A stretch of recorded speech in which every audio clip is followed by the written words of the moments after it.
Assalamualaikum warahmatullahi wabarakatuh. Perkenalkan, saya Ayudhya Dwi Destiarini dengan NIM 25425000554. Tema video ini adalah ujaran kebencian dan integrasi nasional.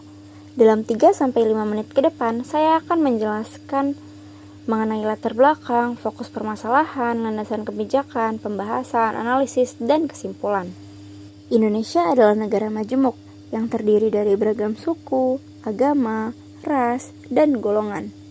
Kemajemukan ini menjadi kekuatan apabila dirawat dengan prinsip integrasi nasional. Namun, berkembangnya ujaran kebencian baik melalui percakapan sehari-hari, media sosial, maupun media massa dapat mengancam koherensi sosial dan stabilitas nasional. Core problemnya yaitu bagaimana ujaran kebencian mempengaruhi integrasi nasional di Indonesia, dan sejauh mana kebijakan serta norma Pancasila dan Undang-Undang Dasar 1945 dapat menjadi landasan pencegahan dan penanggulangannya. Selanjutnya ada landasan kebijakan Indonesia. Pancasila, khususnya sila kedua yaitu kemanusiaan yang adil dan beradab, dan sila ketiga yaitu persatuan Indonesia sebagai nilai dasar yang menegaskan penghormatan dan persatuan.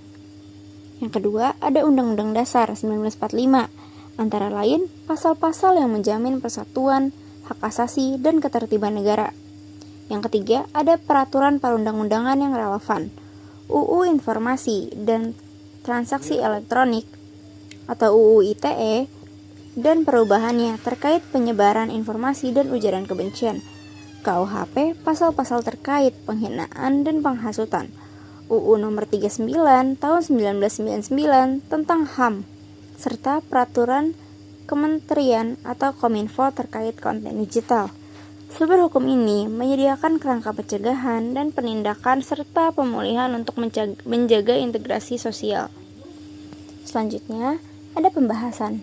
Yang pertama, bentuk ujaran kebencian seperti stereotip, hinaan, fitnah, ajakan kekerasan, dan humanisasi terhadap kelompok tertentu berdasarkan suku, agama, ras, atau golongan. Yang kedua, saluran penyebaran seperti media sosial, misalnya Facebook, Twitter, atau X, serta TikTok. Pesan berantai di aplikasi, media transnasional, dan kampanye politik.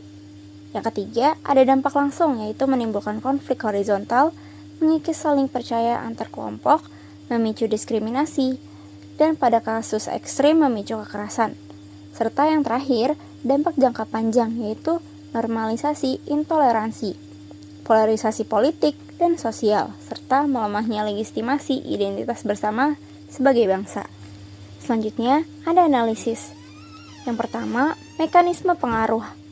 Ujaran kebencian memporak-porakan narasi kebangsaan dengan menyasar perasaan kolektif, mengubah kita bersama menjadi kami versus mereka.